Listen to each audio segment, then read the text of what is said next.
Assalamu alaikum warahmatullah.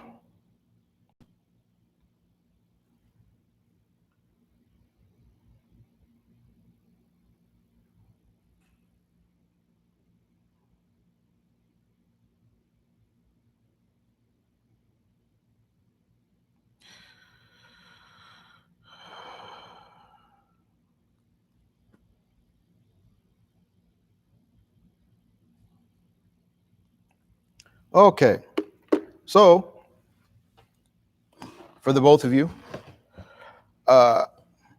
YouTube, thank you, YouTube. I literally just did the whole program because I could not see the screen. YouTube, the YouTube live was sitting there with the whole spinning circle thing.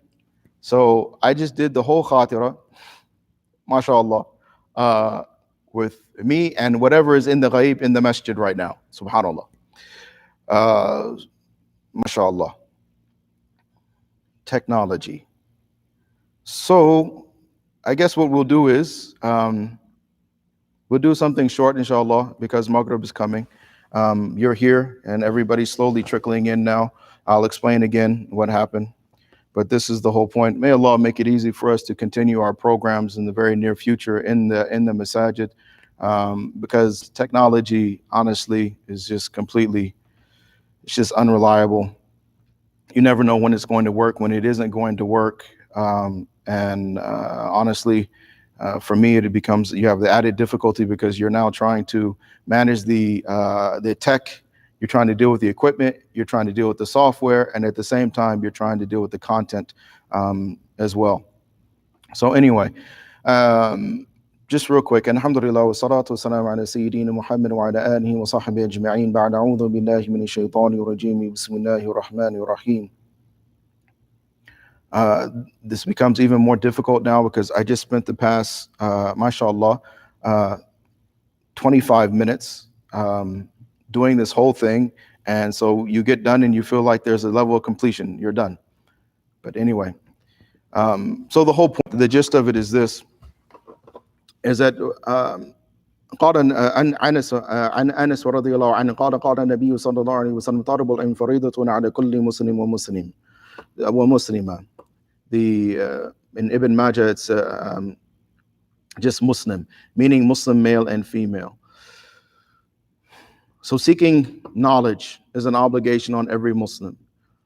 And what is in reference here is knowledge on how to do what? How to fulfill the purpose of our existence. And the purpose of our existence, as stated by Allah subhanahu wa ta'ala, مَا خَلَقَتَ الْجِنَّ وَالْإِنسَ إِلَّا لِيَعْبُدُونَ. So the whole purpose of our existence is the submissive obedience to Allah subhanahu wa ta'ala. It is sami'na wa ata'na. That is the reason why we exist. So now the sami'na, this is the educational process, this is the learning process, and this is where now we're talking about learning from the Quran and learning from the Sunnah of Rasulullah sallallahu alaihi wasallam, and those pious individuals who are accepted and proper in the representation of the Quran and the Sunnah of Rasulullah sallallahu alaihi wasallam. So the messengers of the Messenger alayhi salatu wasalam, and the sami'na and then wa'ata'na, then now this obedience. So now it's the actual practical application. It is the effort, it is the sacrifice to take that knowledge, and this is where it becomes ilm nafi'. It becomes knowledge which is beneficial, because it is that knowledge which now I am willing to make the effort, I am willing to make the sacrifice, and that effort and that sacrifice becomes a manifestation or proof, a hujjah, regarding my sincerity. And that's the reason why when you and I, when we're looking at Abu Bakr Siddiq radiallahu anhu, and we look at the life of Umar radiallahu anhu, and these, mashallah, these names amongst the Sahaba radiallahu anhum ajma'in that we know and love, that we don't know what was in their hearts, but you and I are given a window into their sincerity to a degree based upon their actions, their willingness to make effort and the sacrifice, their willingness to learn and to change and to conform, this taslim, Islam and taslim. And that they were willing to sacrifice, not just when we say sacrifice, you think sacrifice money, sacrifice time, sacrifice effort. They were willing to sacrifice their own desires. They were willing to sacrifice luxuries, indulgences, dreams, ambitions that were strictly related to this dunya. their scope of understanding and the picture that they were looking at their existence through, the window that they were looking at their existence through, was broadened because of the aqidah of Islam, because of the truth that came with Muhammad sallallahu alaihi wasallam, which came with the wahi from Allah subhanahu wa ta'ala, yani and the Quran. So that scope of their existence now, because it was broadened, and now they understood that this life is a place of struggle. This is not the place of indulgence. This is not the place where we are supposed to be enjoying ourselves. This is not the place where we are going to be receiving comfort and we are going to be accepted and we're going to be receive validation, and there's going to be peace and accord and justice, and this is not that place. And the simple fact of the matter is that as soon as you give a human being free will, not just the human beings, but we're also dealing with the jinn as well. But as soon as you enter this free will, meaning now you have choice into the equation between what? Between doing the right thing and doing the wrong thing, doing what is going to bring about the pleasure of Allah subhanahu wa ta'ala and doing what is going to bring about the displeasure of Allah subhanahu wa ta'ala, doing what Allah wants or doing what I want. Those are the decisions that each and every human being is making on a moment-to-moment basis. Now, you multiply that times billions, and then you throw in that kind of like butterfly effect that each and every one of us, as we are making decisions, we are sending ripples across time and space. All right. So as we're sending these ripples, every decision that is, again, outside of the obedience of Allah subhanahu wa ta'ala, it is a form of negativity. It is a form of dhulm. It is a form of darkness. It is a form of oppression and injustice.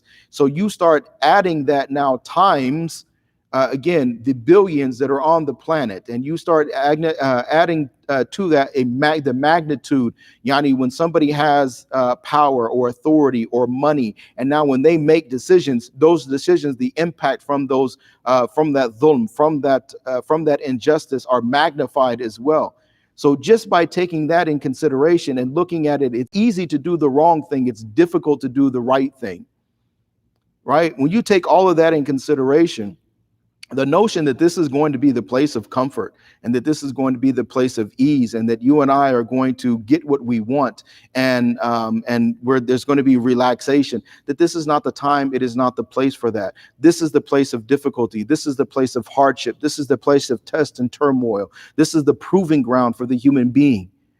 And the ulama, the mashayikh, they say that there isn't a single ni'mah that we receive in fi hayat ad-dunya, in the life of this world, except that it comes with a difficulty. And that is the reality of our existence, fi hayat ad-dunya. But again, for a Muslim, with this knowledge, with the knowledge of perspective, with the knowledge of what is reality. Yani reality is that my life is not, my existence is not limited just to the scope of this dunya. It is expansive, meaning it expands beyond, before my existence in this dunya, to the womb of the mother, and alam al-arwa before that. And then now we have the qabr, alam al-barzakh, we have yawm al-qiyamah, we have jannah, we have jahannam, and that now we're talking about eternal abodes. Khalidina fiha, right?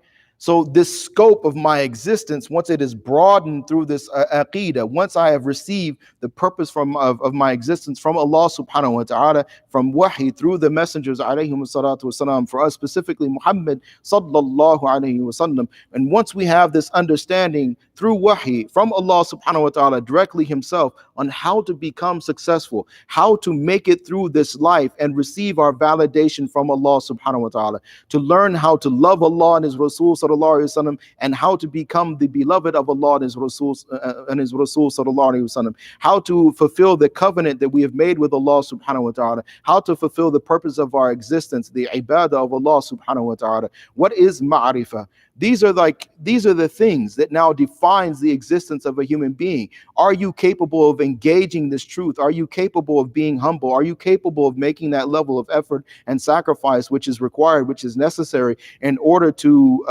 be eligible for your najat, and to be able to call upon and to beg Allah subhanahu wa ta'ala for his rahmah and for his fadl, for his this تخصص from Allah subhanahu wa ta'ala. وَاللَّهُ يَخْتَصُّ بِرَحْمَتِهِ مَنْ يَشَاءُ وَاللَّهُ ذُو الْفَضْلِ الْعَظِيمِ. That Allah subhanahu wa ta'ala is the one who makes anybody special, whomever he wills. And Allah subhanahu wa ta'ala, this divine favor is in the possession of Allah subhanahu wa ta'ala. So for you and I, again, in short, knowledge is about success. It is about how to fulfill our purpose of our existence. It is how to avoid the traps and the snares of our own nafs, um, our own selfishness, our own desires, um, our own um, our own attitudes and temperaments, the insinuations and instigations of shaitan. So how do we overcome the challenges of this dunya, and how do we become successful fi dunya wa fil akhirah, in this life as well as in the next? That is what knowledge is about. Without it, what happens is that my nafs is still there, my attitude is still there, my desires are still there, shaitan is still there. Only thing now is there's no guidelines, there's no parameters, there's no boundaries whatsoever. So it is all based on now how I feel and what I think and my own personal perception, my own personal experiences, and all of these things, as well as other things as well, that are included within the cognitive framework of a human being and how they perceive the world around them, as well as themselves within that world. All of these things, now you basically become a slave to all of that.